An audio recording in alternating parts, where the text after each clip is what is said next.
जहां तक बेरोजगारी की बात है, आपने सबसे पहले बेरोजगारी का जिक्र किया। मैं कई बार वैसे कह भी चुका हूं, बार बार ही दोहराना पड़ता है मुझे कि बेरोजगारी, पहला तो उनका बेरोजगारी को नापने का जो पैमाना वो ये कि उनके समय में जो उनके इर्द गिर्द एक लगा रहता था, जो लोग उनके इर्द गिर्द घूमते रहते थे और वो जो करते थे, क्या करते थे? कमीशनखोरी।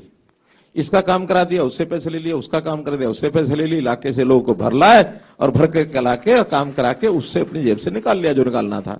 ये प्रत्यक्ष प्रमाण है हमारे पास। और जब हमने सिस्टम बना दिए, हमने ट्रांसफर्स के सिस्टम बना दिए, हमने नियुक्तियों के सिस्टम बना दिए, एक एक ट्रांसफर में जो व्यक्ति 20-20, 30 हजार रुपया खर्च करता था। मैं आज एक ऐसी बात आपको बता रहा हूं जो शायद पता नहीं जनता को बताने की नहीं बतानी चाहिए।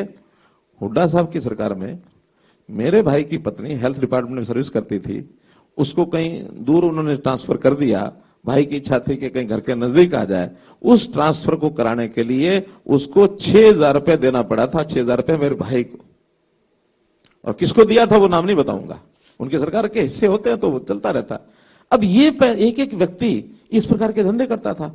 अब धीरे धीरे हमने जितने सारे सिस्टम बैठाए, ये सारे लोग बेरोजगार हो गए। हमने सारे ये सफेद धौड़ कपड़िए जिनको कहते हैं, इनके खूंटे पर टंगा दिए, बैठे रहो। अब यही बेरोजगार हो गए, ये उनके कान में आके फूंक मारते हैं। क्या करें साहब, कोई इनकम नहीं, कोई कमा नहीं है, बेरोजगार हो गए। इनको लगा सारी दुनिया बेरोजगार हो गई। और बेरोजगारी का आंकड़ा शुरू में तो उनको समझ में आता नहीं था।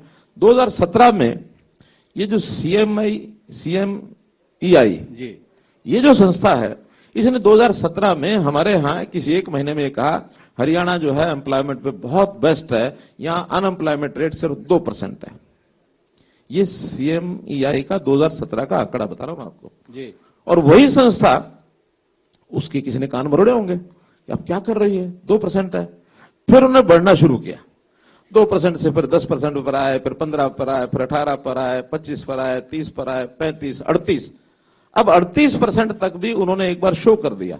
जब उनको लगा बहुत ज्यादा हो गए तो किसी एक महीने में 38% है, अगले ही महीने में 24% दिखा दिया। सीएमईआई के ऊपर बता रहा हूं कि उनके यहां उनका जो सीईओ है, उनके जो सारी टोली है वो कांग्रेस की टोली है। एक मिस्टर शाह है वहां, अजय शाह जी, वो इनके मैनिफेस्टो कमेटी के मेंबर रहे हैं। जो कांग्रेस के मैनिफेस्टो कमेटी का मेंबर होगा तो कितना महत्वपूर्ण व्यक्ति होगा वहां। और उसकी संस्था आज हमारी बेरोजगारी दिखा रही है।